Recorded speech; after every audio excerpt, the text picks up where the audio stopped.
Kanalıma hoş geldiniz. Bugün ölmek üzere olan orkidenizi nasıl kurtarabilirsiniz? Sizlere göstermek istiyorum. Eğer elinizde yaprakları solan, sararmaya başlayan ve hiç kökü kalmayan bir orkideniz varsa böyle orkideleri göstereceğim yöntem ile yeniden kök çıkarmasına ve yaprak çıkarmasını destekleyebilirsiniz. Bunun için hemen sizlere deneyip ve sonuç aldım bu orkidemi göstermek istiyorum. Bu orkidemin hiç kökü yoktu ve gövde kısmını görüyorsunuz, siyah ve uzun kuru bir gövdesi vardı. Yapmış olduğum bu yöntem sayesinde şu anda 2 tane yeni kökü çıktı. Hiç kökü kalmayan orkideleri yapacağım bu yöntem ile kurtarabilirsiniz. Bakın köklerinin biraz daha büyümüş hali. Bu orkidemin gövde kısmına bir ip bağlayarak orkidenin gelişimini devam etmesini ve ölmemesine yardımcı olduk. Normalde bu şekilde bir orkidenin yeniden kök çıkarması çok zordur. Çünkü gövde kısmı zaten yeterince çürüdüğü için muhtemelen herhangi bir hastalıktan dolayı zaten orkide köklerini kaybeder. Bakın bu şekilde çok az su koyup bir su kültürü uyguladım. Sizlere daha detaylı göstermek için elimdeki bir orkideyi de göstermek istiyorum. Bakın bu orkide de yine ölmek üzere olan bir orkide. Yaprakları sararmış ve görüyorsunuz kurumuş, düşmeye başlıyor artık. Aynı zamanda yaprak aralarında da bakın sararma var. Ve gövde kısmında yakından gösterecek olursam hiç kökü kalmamış ve kurumuş, görüyorsunuz odunsu bir yapısı var. Böyle orkideleri çöpe atmak yerine sizler de kurtarabilirsiniz.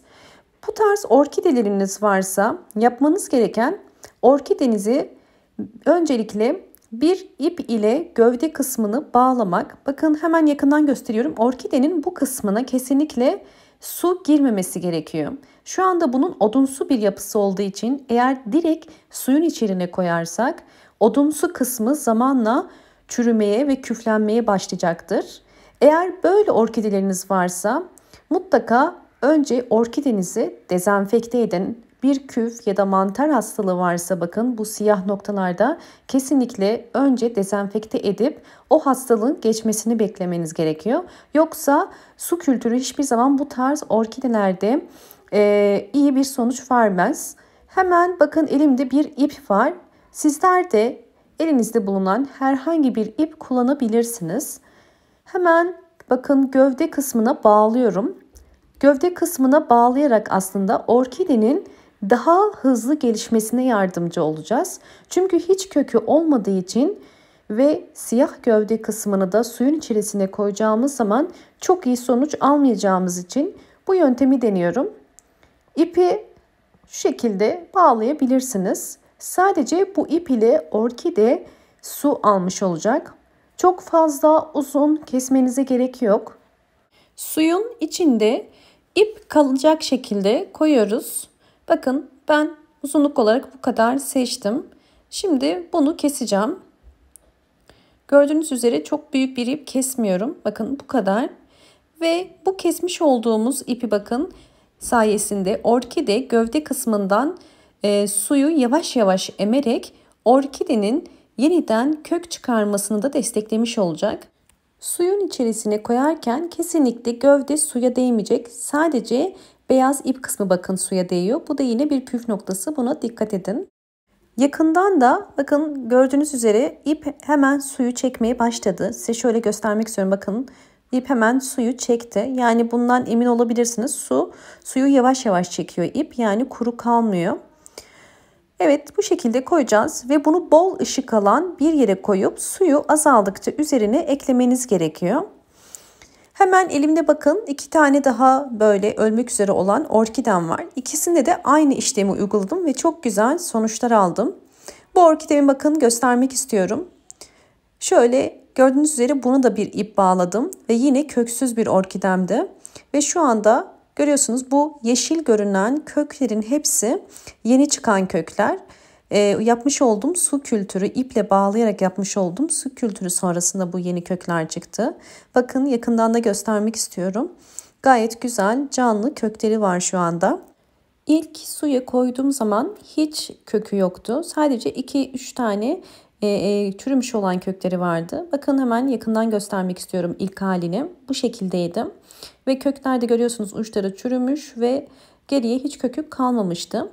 Bu tarz orkidelerinize özellikle bir köküne bakın bu şekilde ip bağlayarak su kültürü uygulayabilirsiniz. Bu şekilde ip suyun içerisinde yeterli suyu çekeceği için orkidenin kök gelişimi daha da hızlanacaktır ve hem yeni kökler çıkarmasını da hızlandırmış olacaksınız. Bunu uygularken sadece ipin suyun içerisine değmesi yeterlidir. Yani gövde kısmını suyun içerisine koymayın. Bakın bu şekilde çok da fazla su koymayın. Bu suyu kirlendikçe ya da bittikçe üzerine ekleyebilirsiniz. Hemen görüyorsunuz zaten aylar sonra gelişimini gayet güzel sağladı ve bu şekilde bir sürü kökü var. Tabii bu kadar kökü çıktıktan sonra artık ip bağlamanıza gerek yok normalde. Direkt köklerini suya koyaraktan da su kültürü uygulayabilirsiniz. Bakın yeni bir yaprak da çıkarıyor. Orkidelerinize su kültürü uyguladıktan sonra ne zaman normal toprağa alabilirsiniz? Buna da değinmek istiyorum. Bununla ilgili çok soru geliyor. Orkideleriniz bakın bu şekilde eğer yeterli kökü oluştuysa yani en az 5 tane kök ve her bir kökün uzunluğu da 5 santim olduysa orkidenizi artık normal toprağa ekebilirsiniz. Normal toprakta gelişimini sağlar ama kökleri küçükken eğer toprağa alırsanız gelişimi daha da zor olur. Ama isterseniz bu şekilde su kültüründe de orkidenizi büyütebilirsiniz. Su kültüründeki orkideye sıvı bitki besinleri verebilirsiniz. Ama eğer doğal gübre yapacaksanız sadece 1 saatliğine ya da 2 saatliğine o sıvı gübrenin içerisinde bekletirseniz yeterlidir. Ben açıkçası çok fazla gübre vermedim. Ama sizler orkidenizin daha hızlı gelişmesini istiyorsanız bu gübreleri sadece kısa süreliğine vermeniz gerekiyor. Çünkü uzun süreliğine verirseniz daha sonra kokma vesaire gibi şeyler olabilir. Ve özellikle bol ışık alacak bir yere de koyarsanız orkidenizin gelişimi çok daha hızlı olacaktır ve de çok daha güzel gelişecektir. Umarım bu anlattığım bilgiler sizler için faydalı olmuştur. Videomu buraya kadar izlediyseniz ve beğendiyseniz hemen beğen tuşuna basıp kanalıma abone değilseniz bana destek olmak için abone olabilirsiniz. Bol bol yorumlar yapmayı unutmayın ve özellikle sorularınız varsa yorumlar kısmına sorularınızı eklemeyi unutmayın. Soruları gördükçe cevaplamaya çalışıyorum. Hoşça kalın, sağlıkla kalın.